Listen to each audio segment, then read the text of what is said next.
खुलुमबाय स्टुडिअ दङ राकेश रामसियारि बे समाव एक्स एनडिबि वेलफेयार एसोसिएशननि मोनसे बाख्नायजाथाव हाबाफारि थामहिनबा बे समाव एक्स एनडिबिनि गोबांखिनि जे जेंना बे जेंनानि सायाव गुवारै सावरायनो थाखाय नखर मन्थ्रिनो गोसोखांलाय गथायदों बारग' एनडिबि थामहिनबा एक्स एनडिबि वेलफेयार एसोसिएशननि मोनसे हानजाया मैयानि सानाव नखर मन्थ्रिनि चिफ एडभाइजर बिथां ए.के. मिश्र बिथांखौ लोगो हमनानै नखर मन्थ्रिनो गोबां एनडिबि बा बारग' एनडिबि बिथांमोननि जे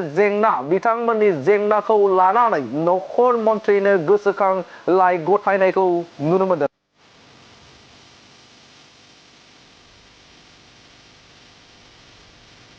आरो बे समावनो एनडिबिनि गोबां हाइनेस आरो नन हाइनेस थामहिनबा बिटिआर गोजोन गोरोबथा बे गोजोन गोरोबथाया थांनाय 2020 मायथाइनि 27 जानुवारियाव जाना थांदोंमोन आरो बे गोजोन गोरोबथा बायदियै एनडिबिनि गोबांखिनि जेंना बे जेंनाखौ लानानै गुवारै बे गोसोखांलायाव गथायनायखौ नुनो मोनदों आरो बे हाबाफारिनि गेजेरजों बिथांमोना गुवारै सावरायदों नखर मन्थ्रिनि चिफ एडभाइजर बिथां ए.के. मिश्र बिथांजों जे एनडिबि बारग' एनडिबिनि हाइनेस आरो नन हाइनेस जे केसफोरखौ लानानै गुवारै सावरायनाय जादों आरो एनडिबिनि गायसनगिरि बिथां रन्जन दैमारिनि सायावबो बा बिथांखौ जे उदां खालामनायनि सायावबो बिथांमोना सावरायनाय बाथ्राखौ मख'दों बिथां रुजुगोरा मसाहारिया जेसेबांखिनि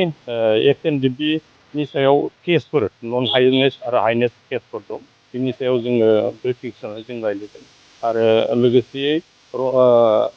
सिगनेटरि जोंनि फाउन्डिं प्रेसिडेन्ट रन्जन दैमारि बिथाङा दिनैसिमहालागै माने सिबिआइनि केसाव कनभिक्ट जानानै दं आरो बिनि हियारिंआ दा माने फैगौ 20 नभेम्बराव जानो थांगासिनो दं दा बिनि सायावबो जोङो बिथांनो जोङो फोरमायना होदोंमोन। थामहिनबा एक्स एनडिबि वेलफेयार एसोसिएशननि आफादगिरि बिथां रुजुगोरा मसाहारिया आरो बिथाङा फोरमायथिदों जे बे समाव बिटिआर गोजोन गोरोबथानि 9.2 आरो 9.4 आरो 10.2 बे दफा बायदि एक्स एनडिबिनि रिहेबिलिटेसननिफ्राय लानानै बिथांमोननि जे साख्रि बाख्रि थामहिनबा बिथांमोननि जे गावसुंथा लोगोसेनो बारग' एनडिबिनि जे मुंख्लं नखरफोरनि बारग' एनडिबिफोरनि जे मुंख्लं नखर बे मुंख्लं नखरनो जे एग्रेसिया होनायनि सायावबो बिथांमोना गुवारै सावरायदों होननानै बाथ्रा बुंनायखौ नुनो मोनदों आरो गोबां जोबथेसालिफोराव थानाय जे बारग' एनडिबिखौ जे उदां खालामनांगौनि बाथ्राखौबो बेवहाय सावरायनाय जादों होननानै बाथ्रा मख'नायखौ नुनो मोनदों लोगोसेनो बे समाव जाय बिथांमोना आथिखालावबो बा दिनैनि खालारावबो जे बिथांमोननियाव केसनि थाखाय थामहिनबा केसनि थाखाय गोबां बेफोरबायदि मोनसे सामन फैबाय थानाय बे फैबाय थानायनि सायावबो गुवारै सावरायनाय जादों ए.के. मिश्र बिथांजों आरो बे समाव सावरायनायनि आयदानि सायाव बिथां रुजुगोरा मसाहारिया फोरमायथिदों बेफोर आयदाखौ लानानै गोथौयै आरो गुवारै सावरायनाय जादों आरो बे समाव होम मिनिस्ट्रिनि बिथां चिफ एडभाइजर ए.के. मिश्र बिथाङा बेनि आयदाखौ लानानै गुवारै सावरायो आरो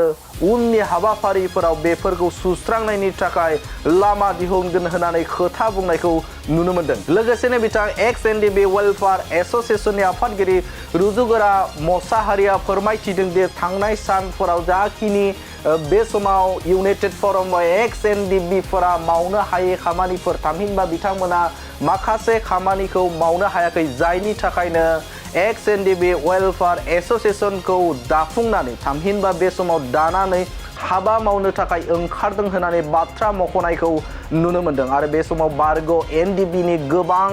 रोजा सुबुंफोर थामहिनबा बारग' एनडिबि बे एनडिबिनि जेंना सुस्रांनायनि थाखाय गोदान दिल्लीयाव मैयानि सानाव एक्स एनडिबि वेलफेयार एसोसिएशन बे एसोसिएशना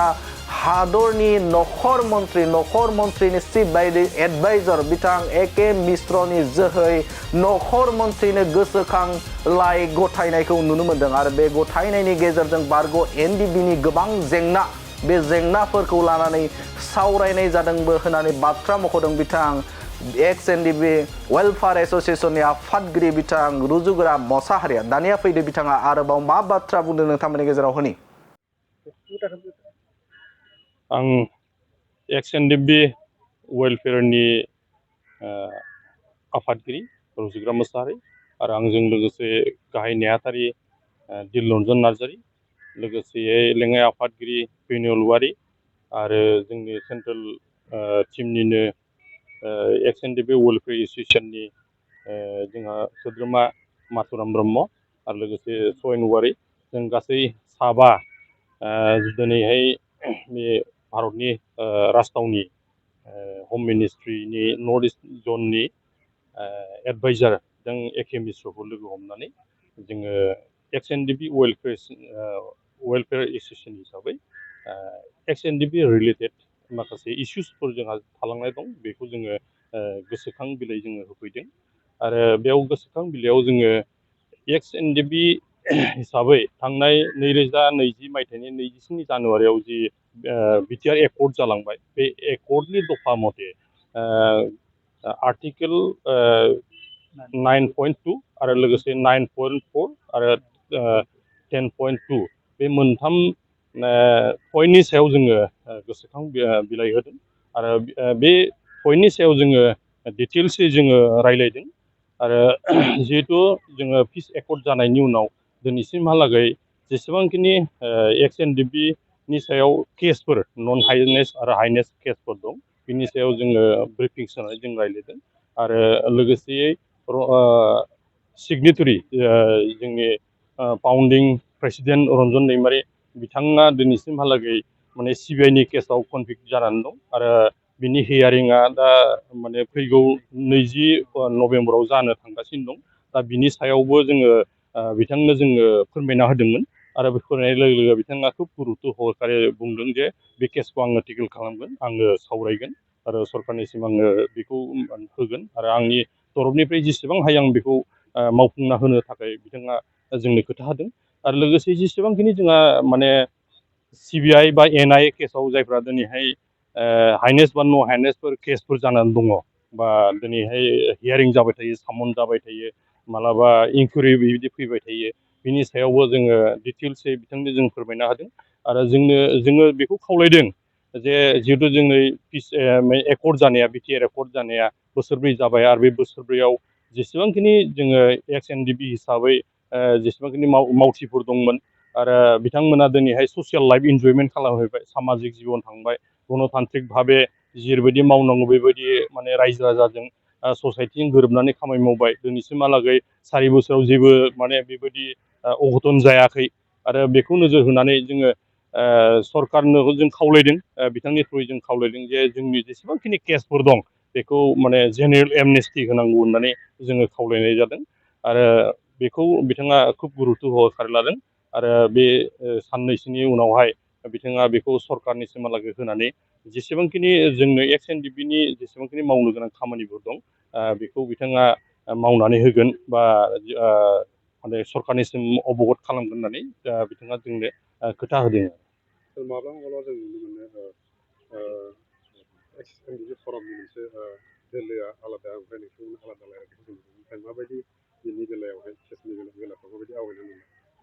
बेखौ सोरबा जोंबो मिथिगौ जे एक्स एन डि बि इउनाइटेड फराम हिसाबै मोनसे संगठन दं आरो बिथांमोनाबो खुब सम्भब बेखौ लानानै मावदों जानो हागौ आरो बिथांमोनहा बेसेबांखिनि मावदों मावा जों बेखौ जों जेबो मिथिया दिनैसिमहालागै, खिन्थु जों जिहेतु स्टार्टिंनिफ्रायनो 2005निफ्रायनो जों एक्स एन डि बि हिसाबै बा सिसफायाराव थानाय हिसाबै जों गावनो जरित' दं। ओंखायनो जेसेबांखिनि जोङो दा एक्स एन डि बि हिसाबै माने जेसेबां जोङो माने इस्टाब्लिस जानांगौमोन बा जोङो ससाइटियाव जेसेबांखिनि जोङो पिसफुल लाइफ इन्जयमेन्ट खालामनांगौ बेखिनियाव जोंहा सम सम माने एक्स एन डि बि निफ्राय मावनो गोनां खामानिफोर बे इन्स्टिटिउसनफ्रा बा इउनाइटेड फरामा दङमोन, नाथाय बिथांमोनखौ जोङो जेसेबांखिनि मावनांगौ बिदिखौ जों नुयैखाय लास्टलि जोङो दिनै बे एक्स एन डि बि वेलफेयार एस'सियेसनखौ जोङो गठन खालामनानै जों दिनै जेसेबांखिनि थाबोनाय एन डि बि नि आद्रा थानाय जायफोर इस्युसफोर दं जों बेखौ मावफुंनो थाखायनो जों दिनै बेखौ बिबान लानो गोनां जादों। नोंथांमोननि नैबे आर'जलाइ होनायाव बबे बबे बुस्थुआ सरकारनि रायलायनायजों माने पजिटिभ जानो हागौ सार दिनैनि गोसोखांनाय होनायाव? बे गोसोखांलाय होनायावथ' बे 9.2, 9.4 आरो 10.2आव जिथु लिरनाय दङ जेनेबा धर दा जोंखौ रिहेबिलिटेसन होनांगौ, दा रिहेबिलिटेसन होनायनि खेथ्रआव जोंनो जेसेबांखिनि सरकार तरफनिफ्राय जेसेबांखिनि सुबिदाफोर नांगौ जेनेबा एक्सक्रिसियाजों लोगोसे जोंखौ जेसेबांखिनि होनांगौ आरो ससाइटियाव जों जेरखम माने सिभिल लाइफ जेफोरखौ इन्जयमेन्ट खालामनांगौ बेयाव माखासे गभर्नमेन्ट तरफनिफ्राय जोंनो जिबायदि माने सहाय नांगौ बेखिनिखौ मोनगोन आरो बेखौ होगोन आरो मावफुंना होगोन होननाय जिथु खोथा होदों आरो बेजों लोगोसे दा जोंनि माने बे बड'लेण्ड एलेकायाव बा आसामाव जि माने धर माने बे माबा होनांगौ साख्रि बाख्रियाव थिसननांगौ एक्स एन डि बेखौ माने दिनै आसाम पुलिसाव माने 2% जेनेबा माबा होदों बेखौबो जोङो DGP बिथांजों रायज्लायदों बिथाङा खोथा होदों जे बेखौ मावफुंना होगोन होननानै आरो दा टेरिटरियेल आर्मिनि थाखाय दिनै जि रिलिज जाबाय थादों जों तरफनिफ्राय बेखौ अर्गेनाइज खालामदों आरो बे साननैसोनि गेजेरावनो जों माने पाब्लिकलि माने जों फोसावनो हादों आरो एक्स एन डि बि हिसाबै जों फोरमायना हरदों जायफोरा दिनै बैसो दङ क्वालिफिकेसन दं बा माने पारामिलिटारियानो जा बा टेरिटरियेल आर्मियानो जा बा फुल आर्मियानो जा जेराव मावनो गोसो बिथांमोना बेवहाय फिजिकेलि माखासे बेयाव एगजामफोर जायो दा बे एगजामफोरखौ पास खालामखांनायनि उनावहाय बा सोरबाया माने बैसोआ दंबावो दिनैसिम मावनो थाखाय गोसो दं बिथांमोनखौ जोङो जोंनि थ्रुयै बा माने एक्स एन डि बि वेलफेयार एस'सियेसननि थ्रुयै बिथांमोना माने जगाजग खालामनानै बेखौ मावफुंनो हागोन बेखिनिखौ जोंनो जिहेतु सरकारा दिनै खोथा होबाय ओंखायनो बिथांमोनखौ जों आसा खालामदों जायफ्रा दिनै बेखौ मावनो थाखाय माने गोसो दङ बिथांमोनखौ जोङो खावलायदों जे एक्स एन डि बि नि